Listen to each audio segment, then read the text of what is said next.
Hey!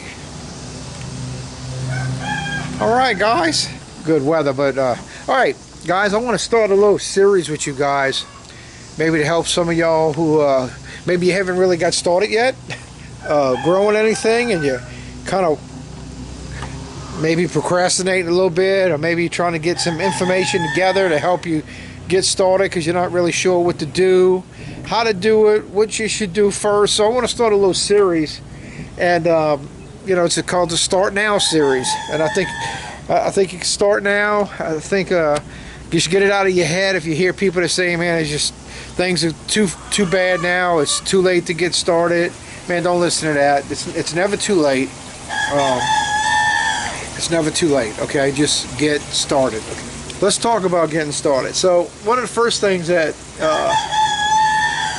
you know, that you need to probably consider is, first of all, you got to look at your yard, and you know, maybe you haven't really observed your yard every day, like the areas that get the most sun and the areas that get the less sun. Okay, so you need to kind of know all that. It would be better to know that. Now, like when I started all my stuff, I never even considered all that. I do now when I got to plant things. Everything now gets planted according to where how much sun it's going to get. So I keep that in mind, and it would help you in the long run if you knew that in the beginning. So you want to know the areas that get the most sun, because if you live in a neighborhood like I do, your neighbors have trees, so there's times that there's certain areas that get blocked, the sun gets blocked. Okay, all right. So you want to find that and find the good area where you want to do your main garden, because as you get going in this, you're going to grow in your gardening, and as far as like maybe growing things that get indirect sunlight, things that don't get as much sun, and things that need full sunlight. So all that's going to start coming into play after you get started and you start wanting to grow some other things. All that's going to come into play. So that's what you always need to be aware of: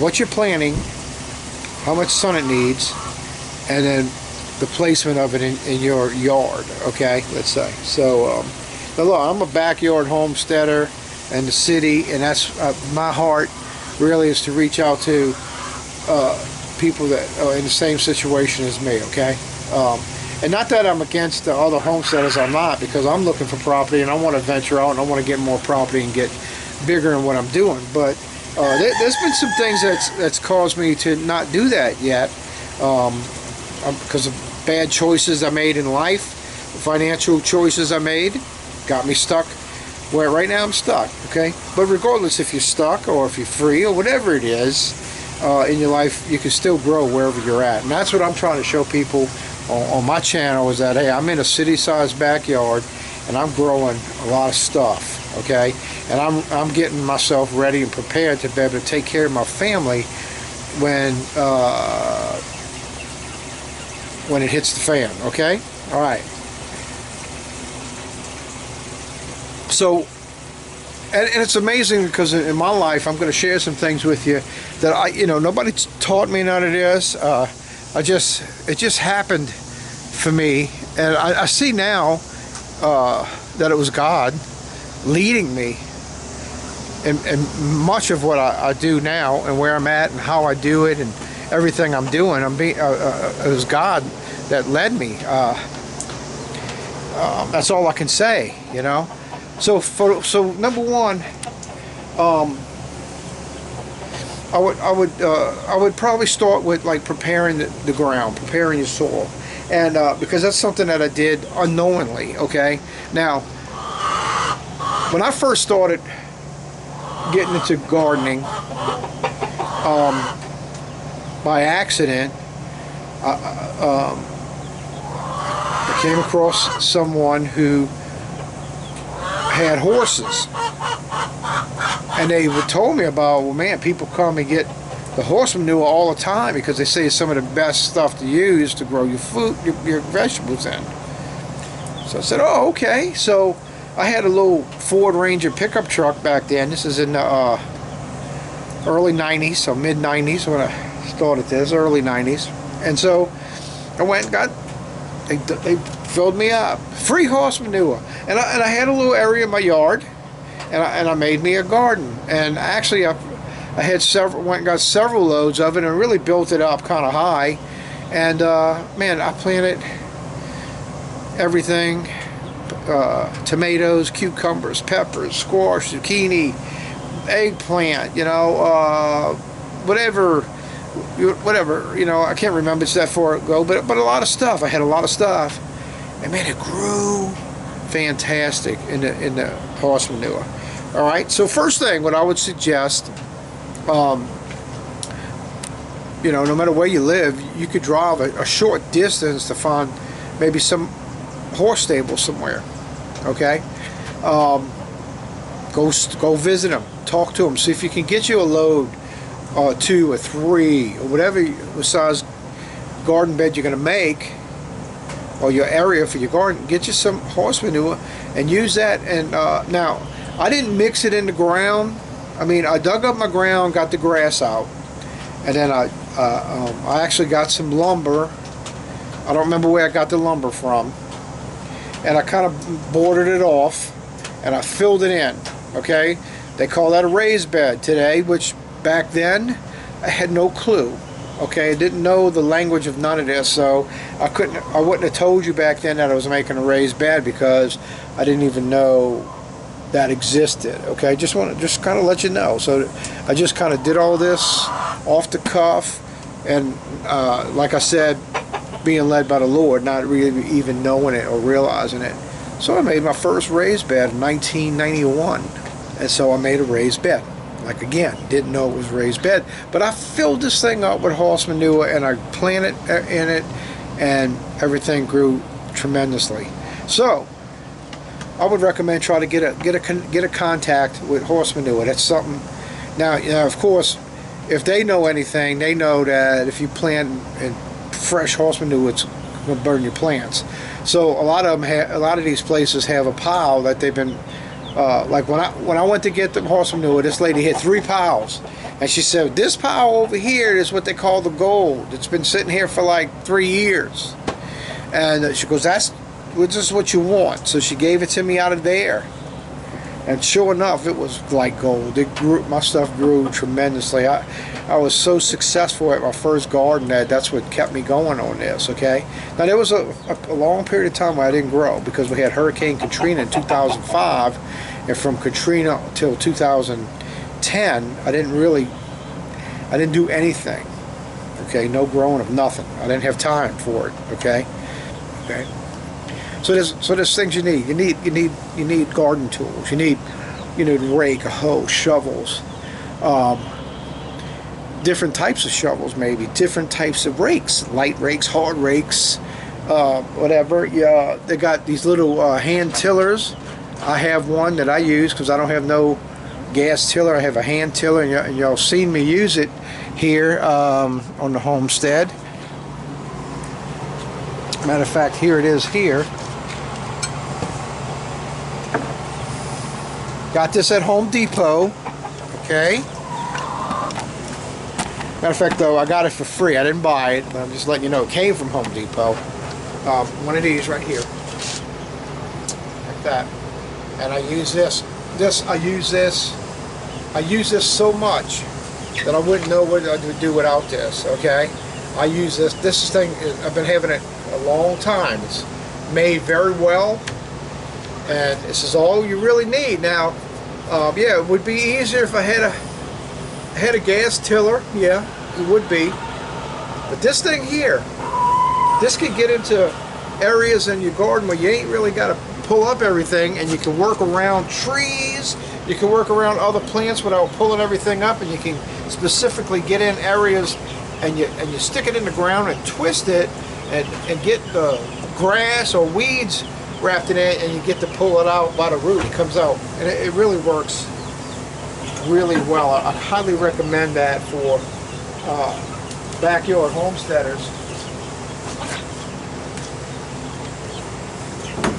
Even if you do have a little gas tiller, because sometimes the gas tiller is going to not work for you. It's going to tear up stuff that you don't want tore up, and you're not going to be able to get into a certain area or target an area with a gas tiller where you can with that. So if you have a gas tiller, that's fine. If you can afford one, that's fine. Get it and have it on hand, because it will, for your big garden, it's going to help out a lot. I know it will. Okay, but get one of those too, because those really come in handy.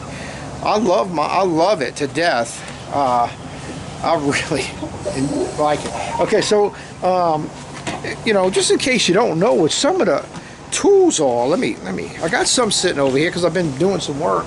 So I have, this would be like a leaf rake, which I rake up leaves, plus I rake up a little bit of grass I have in the front yard. When I cut it, I rake up the grass, because I put that in my compost pile, or I feed it to my chickens. This is a hard rake for moving bigger piles of debris, heavier than grass and heavier than leaves. Of course, you have just your regular common shovel, your spade, common shovel. This is a garden hoe, and you're going to use one of these a lot. I recommend you get you one. I've been through a few of them, and get you a nice one. That's all I got to say. So they'll last long. Okay. This is a little pitchfork I got. I got two of these that I got for free from somebody. So that's why I have it. But I do use them, and they do come in handy from time to time. That's not something you really need, but maybe eventually you will need it. So and there's a few other little hand tools you might need. A flat shovel, and then some other different kind of shovels, maybe, you know, something. Now you're going to need a little hand shovel, a little hand garden shovel.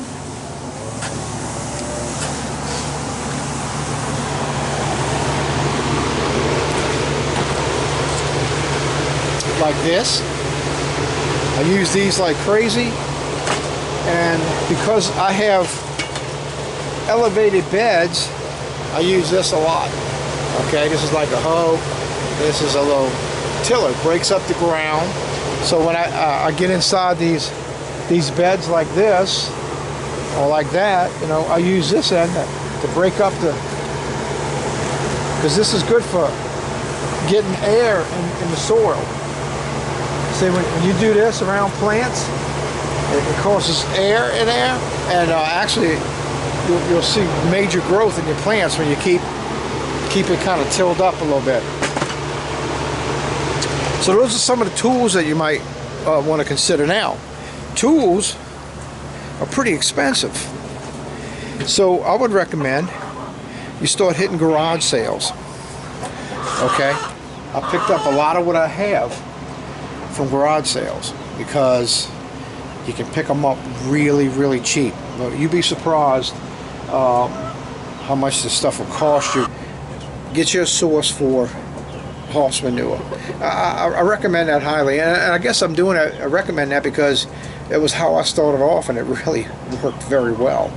Okay, so you want to get on a list with a guy, or get friends with a guy, or somebody kind of know them, and even if they want a few bucks for it, it's worth it. Okay, I wouldn't pay no $100 for it, because you could find people that want to get rid of it, but then there's people that use it and they'll maybe sell you a little bit of it for a cheap price. Usually you could get it for free. Okay, there are some people that'll sell it, and they'll sell it for a few bucks here, and they're not trying to kill you. But I had one guy that I could have got it from, and I could go there and I could shovel it myself, and it was nothing. But if I wanted him to load it, he would have had to get one of his workers, and I was going to have to pay like $20 to have it loaded on my trailer or whatever. Okay, that's the kind of stuff that you'll come across. Okay, so if you go there with your shovel, you get a friend or a grandchild child or a cousin or whatever. Get somebody in your family, a brother, sister, somebody come help you shovel and fill up your truck, back of your truck or your trailer, whatever you have. You can more than likely get it for free. So get that source. And I would also recommend call your the electric company in your area. Now I know down here in Louisiana you can get on the list, because I've been on it before, and you can get free wood chips delivered to your place, and they'll drop it off. But you got to get on the list, and it does take a while before they get to you, because nowadays there's a lot of people now into this, found out about this. Now the list is big. Before that happened in our area, I was getting wood chips I get two loads every year, and I did that for 5 years in a row before really it got known. And now it's like I hadn't gotten wood chips in 2 years, you know. And COVID had a lot to do with that. Not just there's a lot of people, but there are a lot of people on the list now, a lot more. But anyway, okay, so you want to get those two connections down, because those two things I did, and it caused me, man, anywhere you plant anything in my yard or my ground. Now, I have a lot of concrete, but I do have some area that's ground. And any place on my property you plant in the ground, it grows awesomely. Any place on my property you can stick a shovel in the ground and dig up a shovel load of mud, it's going to be full of worms. Anywhere. I promise you, I'm not joking, I'm not exaggerating it, I'm telling you the truth. That's what happened to my ground over the years, by adding the wood chips in it and getting the horse manure. Matter of fact, I'm fixing to go get horse manure. I wanted to get it this week, and I still might get it this week. It's getting late in the week, so it might not happen this week, but it'll happen next week. But I have a garden that, a section of garden where my blackberries are, that I cleaned out my coops. I got the top layer of, it was a corn stalks and a lot of not weeds, but things that were pulled up out of the gardens that went in there and they ate the leaves off, but a lot of the stuff is left. Here it is here. And I stuck it in the ground over here. Now I gotta I gotta spread it out. I'm gonna spread it out, but what I'm fixing to do is get horse manure, and I'm gonna cover this in horse manure. This is just to keep this ground potent, you know, because I got my blackberries. I'm trying to get them to come back. This one's kind of iffy, but there's some new growth coming, and anyway, if they got the right nutrients to pull out of the ground, they'll come back, because this area used to be loaded with blackberries, but after the hurricane, this is what I'm left with right now. But I want to amend this soil like this, okay, and then I'm gonna put the black paper that I have over it to cover it, because I got watermelons I planted over there that I want them to vine through here and grow. All right, so that's another thing too. It would be when you have your garden, there's a way to control the weeds, because the weeds and the grass, they're going to keep growing no matter what. So there's a way to control it. And if you don't do nothing about it, it gets out of hand. That's a job, especially when the summer hits. Weeding in the summer is not fun. That is not fun, okay? So they got this black paper that you can use. Now, if you go buy it from Home Depot, it's real thin. It lasts. It'll work for a little while, not long. But you can buy some thicker paper. There's different places you can go searching online to find it. I got mine from a local nursery. I went to him. I went to him. And they had the same stuff Home Depot had, and then I asked him, well, I'm looking for something thicker. Well, then he said, well, I got some. It's what I use. And he sold me some, $1 a foot. I told him how much I needed. So I got this sitting here. Here's what I got here. I just cut a piece off of it. And I filled it in here, over this. Okay. Right. And you can see the video before this about planting watermelons. You can see I got it in there and how I made the holes in there, and I got my watermelon plants in there, okay? But I'm going to cover all my ground along the fence with this material. That way my watermelon vines, they can grow on top of that, because I don't want them sitting in the mud. I want them on top of the black paper. And at the same time, that's going to keep all the weeds out. I'm going to get all these weeds, get them all out, and I'm going to get everything covered in this black paper to keep the weeds down. Okay. All right, so that covers everything that I want to share on this part of the Start Now series, is amending your soil, and or even getting started with your soil using horse manure and wood chips. Okay. Now, as you can see, like something right here, I got landscape timbers as a border. Now you can do that, or you don't even have to have a border, you guys. You can just build the ground up. Start off like that. If you don't have the money to get the border, man, don't spend money you don't have, and don't go in debt to get landscape timbers to make it look nice. Okay, yeah, it looks nice to have it, and I was able to get them only because I didn't have to spend any money on all of this. Very little, just on the wire. Somebody really gave me the wire and the fence post. I mean the fence boards. That's all I had to spend money on. The rest of it was all wood that was given to me, metal roofing panels that were given to me, landscape timbers. That's why it's all framed in landscape timbers. All that was given to me. So since I had all that, I didn't have to spend any money on that. I bought some landscape timbers to kind of dress up that area right there. And that's why I bought them. But I didn't have to, but I did. But what I'm trying to say is I didn't have to, and you don't have to have that. You don't have to have a border around it. It's nice to have it. It'll help keep it in. I get it, but if that's going to stop you from getting started, do without it. Just build the ground up. Keep your plants far away from the edges so that when you have some erosion, it doesn't expose the roots to the plants on the ends. And then you can work on eventually getting some wood for the borders. And if the money is the problem, you everywhere you go, when you're in your vehicle, you keep your eye out for material people throw away.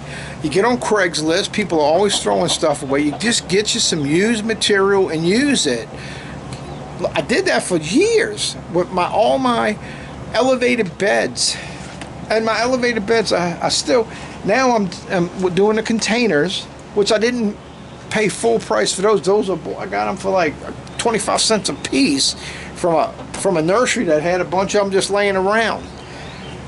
But before that, I had these elevated beds that I didn't pay a dime for none of the wood. The only thing I bought was screws to screw it together. Okay, off of Craigslist, I picked up cinder blocks. Now look, I just ran out of cinder blocks not that long ago, and I had to buy some to do one of these beds around here, one of these sections. And that's, for years I've been having cinder blocks around my property. For years, I'm talking, guys, years. And I just now had to buy them. You see back here in my backyard, if you look at my videos, 90% of what you see I did not buy. I got off of Craigslist. I picked up off the street, people throwing stuff out. And not that I'm a cheapie, but it's like, why go spend full price for something when somebody's throwing something away and I can use it and get years of use out of it, right? People tear down fences all the time, and you see sections of fencing sitting out there. Well, that's how I started with all my elevated beds. This whole area, guys, before I got the greenhouse and all this, I had like 8, before this, I had like 8 elevated beds out here, and they were all made with fence boards that people had throwing out because they were getting a new fence. And I had them for 6 years before they rotted out to the point I had to change them. I'm just letting you know. So yeah, it benefited me to do that instead of going to buy all new material. And then there was a time, a job I did, I went and tore a deck down and kept a bunch of lumber, and that's some of that lumber for the roofing over the chicken coops came from that, and that was free. I actually got paid to do it, plus I kept the material. So that's something something too you can think about doing. There's a lot of material gets thrown away that you can use. Okay, just letting you know. All right, so it's not, you're not being a cheapskate. You don't want to spend your money, but it's like people throw away things that's totally good enough that you can use and get years of use out of it. Okay, so but you don't need a border, but borders are nice and borders will help you out. But if you don't have the money to go spend on borders, get the mud in the ground, build it up, and get started. And just get started. Okay, the Start Now series is starting now. And okay, so get your soil. All right, get it together. It's easy. I'm telling you, it's easy to find horse manure. Okay, that concludes for the first series here, which we're gonna, let me go over a couple of things. Getting the horse manure, find your contact, even get yourself on the list for wood chips, because it's going to help you. Wood chips are going to help you. And tools, you get your tools, and if you like I said, you can go to garage sales and get tools really cheap compared to going to buy them. Okay, and some landscape fabric material that you want to purchase to help for weed control, because that is a major thing, especially in the summertime when it's the hottest time of the day, hottest time of the year, and you have to remove weeds.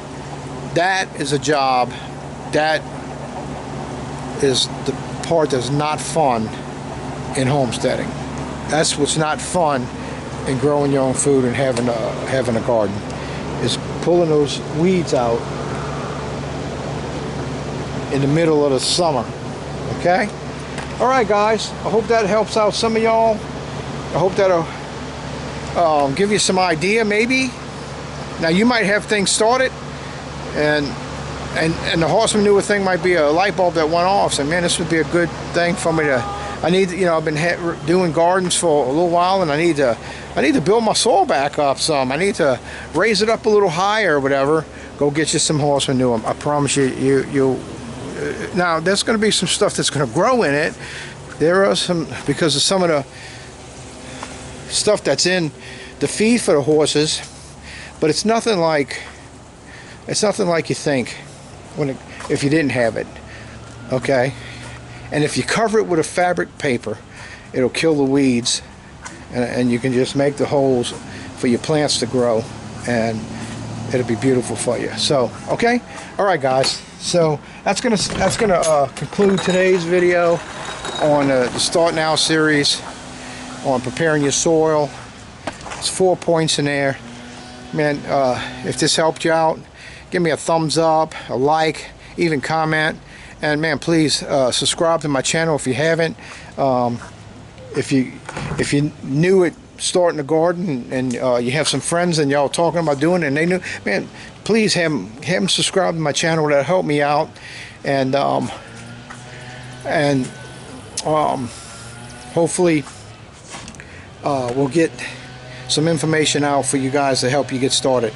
Now next couple of days I'm gonna be on here every day putting a video out on the Start Now series. Okay, because I believe it's time to start now. If you haven't started yet, now's the time, and you need to get started. So we're going to cover from gardening to raising animals to even doing some off-grid stuff, collecting rainwater, all kind of different things we're going to cover.